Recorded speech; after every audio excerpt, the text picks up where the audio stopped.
Christine sprang to her feet, fists clenched at her sides. A flush creeping up her neck as 100 camera flashes burned her image into the world, and the entire courtroom seemed to tilt toward her. "That's a lie," she hissed, her voice cracking like glass and rolling under the high ceiling like thunder. Judge Harlow's gavel thundered again, echoing through the chamber like distant artillery as she barked, "Mrs. Brown! Sit down or I'll clear the courtroom." And for a heartbeat, Christine stood frozen. Chest heaving, then she sank back into her chair. Eyes blazing and trembling hands gripping the edge of the table. In the gallery, reporters scribbled and whispered, the sainted wife now painted as a possible conspirator, while Kody leaned back with a flicker of hope, darting across his face as if he'd just been handed a lifeline, and Robyn sat rigid, her hands shaking in her lap, Daniel's jaw locked. The sealed envelope still resting like a live grenade on the table in front of him. Pearson let the silence stretch, feeding the jury's imagination, and then spoke smoothly. "Ladies and gentlemen, you've just heard Mrs. Brown's own words, and she suspected Christine. Perhaps you should too." Miss Reynolds rose like a blade, her face carved from stone. "Your Honor, we object to the defense turning speculation into evidence. We will hear the facts from the anonymous witness, not hearsay from frightened wives." Judge Harlow lifted her gaze from the bench, eyes narrowing. "Enough. This court will take a 15-minute recess. When we return, the anonymous witness will be sworn in and this circus ends." The gavel fell, the sound rolling through the courthouse like thunder. Outside, the sky blackened and the wind picked up, whipping the reporter's hair and scattering papers across the marble steps, while inside, every Brown sat in their own private hell, staring at the door through which the mysterious witness would emerge. The one person who might shatter every story they had spun.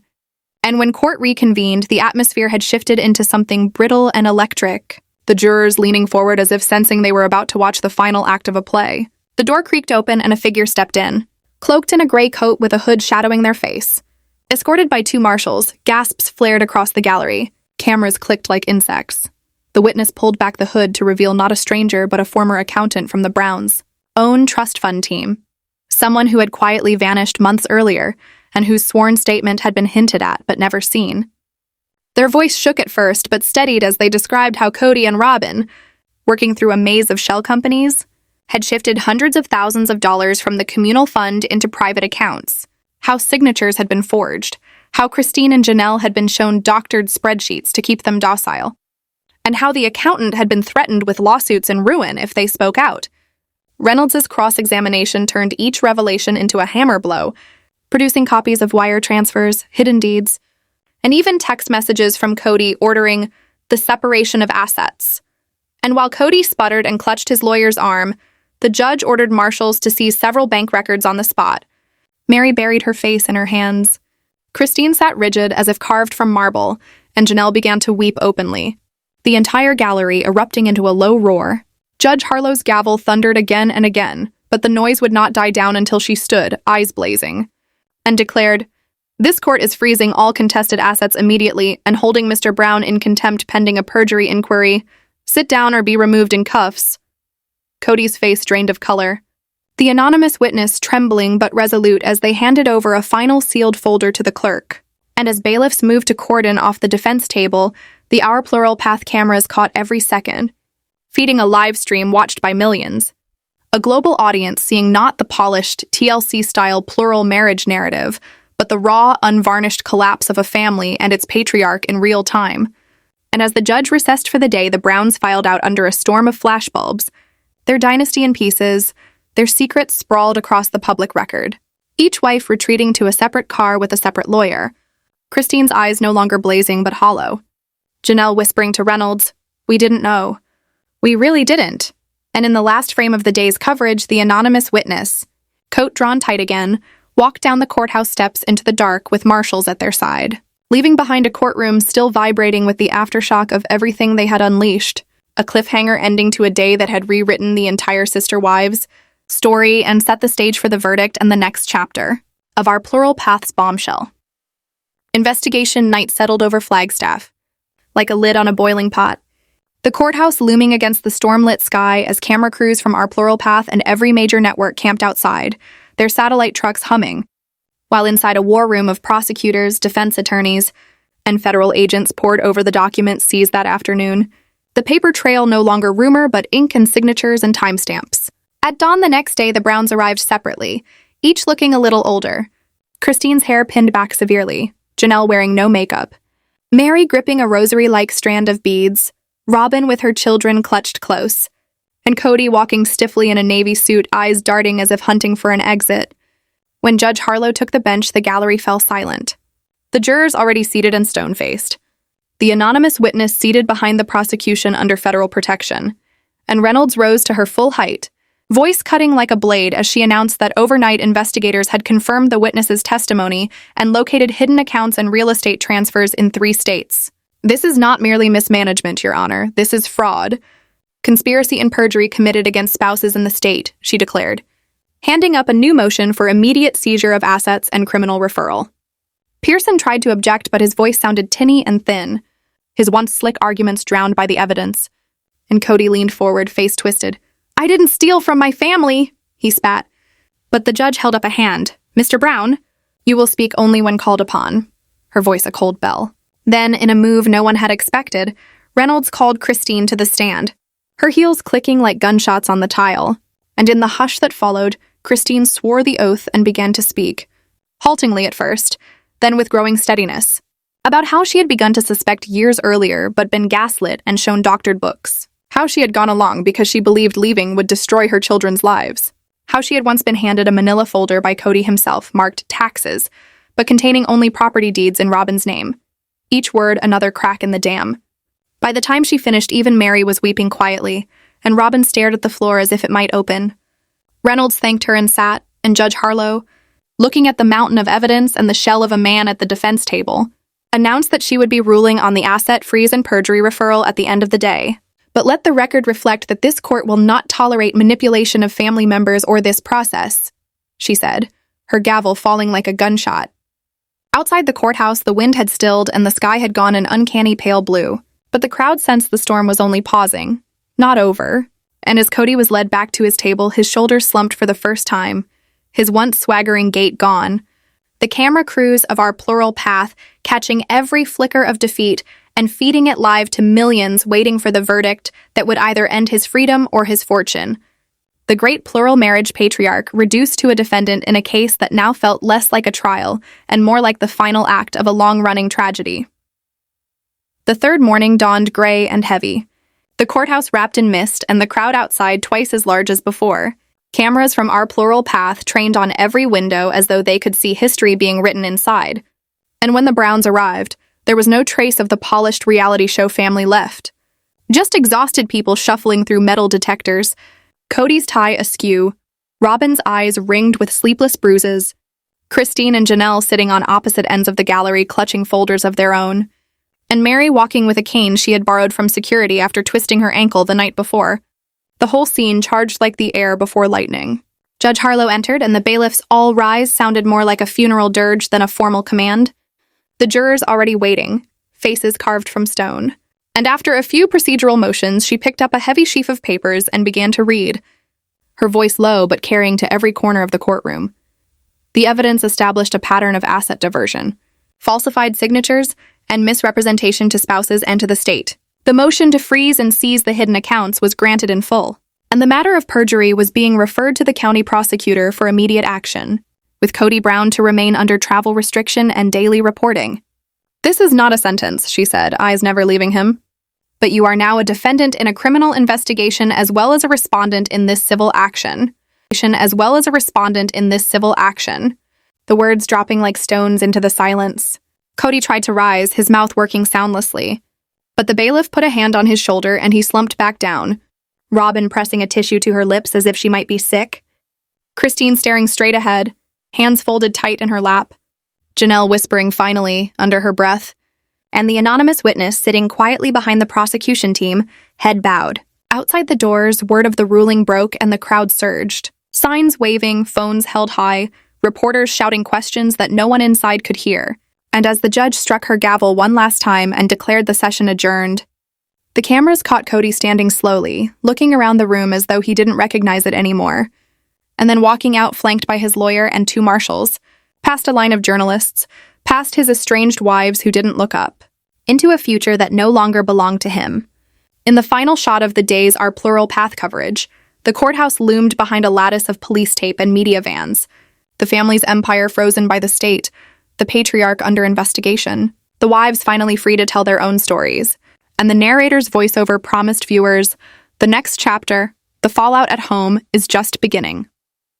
By the time the sun went down on verdict day, the courtroom had emptied, but the real spectacle had only just begun. Our Plural Path cameras following the Browns as they scattered back to their separate houses under a barrage of reporters. The once carefully constructed image of a united plural marriage splintered into live-streamed fragments. Christine driving in silence, her phone buzzing nonstop with messages of support from viewers who once vilified her. Janelle retreating to a small rental with only a single lamp burning, drafting a statement with her lawyer about rebuilding her finances. Mary packing a suitcase with trembling hands, a television playing the breaking news ticker about Kody's criminal referral in the background. And Robyn sequestered behind drawn curtains. Scrolling through social media as hashtags Our Brown Trial and Our Plural Path trended worldwide, old clips of her on the show juxtaposed with headlines about shell companies and seized assets. Inside Kody's rented condo, the mood was darker still. The patriarch pacing in a t-shirt, tie thrown on the couch, voice raised at his lawyer on speakerphone. They can't take everything. I built this family. While his children posted cryptic stories on Instagram hinting at betrayal and freedom. Meanwhile, Our Plural Path uploaded a same-day special. Its footage spliced with archival scenes of the Browns' lavish homes and wedding ceremonies, the voiceover narrating how the facade had cracked, how the very wives who once defended Kody were now his potential witnesses, how prosecutors had quietly lined up 2 more insiders ready to testify about offshore transfers and producer payoffs, and how a movement of former fans was flooding comment sections with calls for restitution and justice. Late that night, Christine went live for the first time, tears glinting in her eyes as she told hundreds of thousands watching that she hadn't known the full scope of what Kody and Robyn had done, that she felt betrayed and ashamed, that she hoped the truth would free her children from years of manipulation. Janelle posted a photo of a modest kitchen table with a caption about starting over. Mary's attorney released a statement calling the verdict the beginning of accountability. And in a dimly lit room, Robyn stared at her reflection, mascara streaked, as the reality that she too might be named in an indictment settled over her. As midnight crept past and the feeds kept refreshing, the Browns' empire lay frozen not just by the state but by public opinion, their private text threads leaking, their NDAs meaningless, the once glossy plural marriage brand now shorthand for betrayal and greed. And in the closing frame of the Our Plural Path special, a drone shot pulled back from the quiet, dark houses of Flagstaff. The narrator's voice promising that tomorrow's hearings, the unsealing of new documents, and the next round of testimony would drag still more secrets into the light. The drama moving from court to kitchen tables, but no less explosive. A family saga turned national reckoning, unfolding one viral clip at a time. The next morning broke with sirens and breaking news chirons as federal marshals arrived at the county courthouse carrying 3 heavy boxes stamped Exhibit AC, the contents of which had been sealed until midnight, and the Our Plural Path feed cut from aerial shots of the courthouse to close-ups of hands unloading the boxes. Its anchor whispering about the day the hidden ledgers see daylight. Inside, Judge Harlow took the bench at 8 a.m. sharp, her expression giving nothing away as the bailiff announced the hearing on newly unsealed evidence. And in walked not only the Browns and their lawyers, but 2 new faces, former production accountants who had quietly resigned months earlier, each clutching folders, each now under subpoena. One by one, Reynolds laid the documents on the evidence table. Bank records from Arizona, Utah, and Nevada, deeds for properties in Robyn's name, and a spreadsheet of production bonuses that had never been disclosed to the family's communal fund. As the screen projected line after line of transfers, the gallery gasped, jurors leaned forward, and Kody sat rigid, jaw clenched, whispering furiously to Pearson, while Robyn blinked hard, fighting tears. Christine and Janelle exchanged a look, half vindication, half horror, as they saw their own forged signatures blown up on the monitor. The accountants testified that they had raised red flags years ago, but been silenced by legal threats from Kody's team and from the show's production company, creating a parallel pipeline of money into shell LLCs that were now frozen. When Reynolds rested, the judge quietly asked Pearson if the defense had any response. He tried to object to the chain of custody, but his voice faltered as the clerk handed him a sealed flash drive said to contain audio recordings of late-night calls between Kody and an out-of-state lawyer plotting asset separation strategies. Harlow's gavel came down once, the sound echoing like a hammer on an anvil. This court will recess for 1 hour to review these materials. Mr. Brown, you are ordered to surrender your passport and remain in state custody until further notice, she said, and the bailiff stepped forward as Kody's shoulders slumped. The once swaggering patriarch, now a defendant, staring at the floor. Outside, as word spread that audio recordings existed, the crowd erupted. Our Plural Path pushed a notification to millions of subscribers. Secret recordings unsealed. The Brown trial explodes again. And commentators began speculating whether federal charges would follow. Inside, Christine whispered to Reynolds that she'd testify again if needed. Janelle began drafting a restitution plan with her attorney. Robyn clutched her phone, scrolling through a string of missed calls from unknown numbers. And in a dim hallway, a marshal led Kody away from the cameras, past the boxes of evidence now stacked like bricks of a collapsing wall, into a holding room where for the first time in public view he was no longer the head of a plural family but simply Defendant Brown, awaiting the next round of hearings that promised to drag every hidden conversation, every forged signature, and every secret deal into the light. By the end of that week, the slow grind of paperwork turned into a flash flood of headlines as the U.S. Attorney's Office filed a 42-page indictment naming Kody Brown as the lead defendant in a scheme to divert communal funds and commit wire fraud. And for the first time, Robyn's name appeared in the supporting affidavits as a recipient of ill-gotten assets. The news breaking live on our Plural Path while millions watched the anchor's eyes widen. Dawn raids followed before the coffee had even brewed. Federal agents in windbreakers knocking on the doors of the Browns' former accountants, and a process server taping summonses to the wrought iron gate of Robyn's house, while helicopters circled overhead and neighbors filmed on their phones. Inside the courthouse, Judge Harlow reconvened not for another hearing, but for an initial appearance on the federal charges. Kody walked in wearing the same navy suit from earlier in the week, but now with no tie and no swagger.